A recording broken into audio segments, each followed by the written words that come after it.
খুলনা নগরীর অন্যতম প্রবেশদ্বার সোনারাঙ্গা মোড়ে যানজটের এ চিত্র নিত্যদিনের। সড়কের ওপর এলোমেলোভাবে পরিবহন রেখে যাত্রী ওঠানামার চিত্র স্বাভাবিক ঘটনায় পরিণত হয়েছে। ১৯৮৫ সালে ১২ একর জায়গার ওপর খুলনা উন্নয়ন কর্তৃপক্ষ সোনারাঙ্গার এই বাস টার্মিনাল নির্মাণ করে, যা দক্ষিণ পশ্চিমাঞ্চলের সবথেকে বড় টার্মিনাল।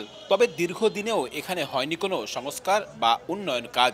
টার্মিনালের ভেতরে গর্ত, খানাখন্দে ভরা। বাধ্য হয়ে টার্মিনালের বাইরে মূল সড়কে গাড়ি রেখে যাত্রী নিতে বাধ্য হচ্ছেন পরিবহন শ্রমিকরা। এতে যানজট লেগেই থাকে গুরুত্বপূর্ণ এ সড়কটিতে, যার প্রভাব পড়ে পুরো শহরে।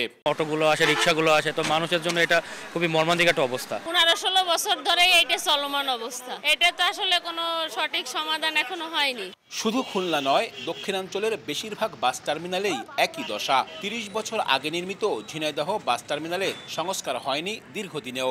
মূল ভবনে এখন ইঁদুর বাদুরের বসবাস। নেই যাত্রীদের জন্য কোনো বিশ্রামাগার। সীমানা প্রাচীর না থাকায় অরক্ষিত সাতক্ষীরা ও মেহেরপুরের মূল টার্মিনাল। গাড়ির চাপ বৃদ্ধিতে স্থান সংকুলান হয় না টার্মিনালের ভেতরে। ২০০৪ সালে নির্মাণের পর বাগেরহাট বাস টার্মিনালে সংস্কার নেই বহুদিন। যানবাহন প্রবেশ ও বের হতে বিভিন্ন স্থানে খানাখন্দকে পড়তে হয়। প্রায় পরিত্যক্ত অবস্থায় রয়েছে চুয়াডাঙ্গার আন্তজেলা টার্মিনালটি। জরাজীর্ণ মূল ভবন ব্যবহারের অনুপযোগী হওয়ায় কোনো কাউন্টারই নেই সেখানে।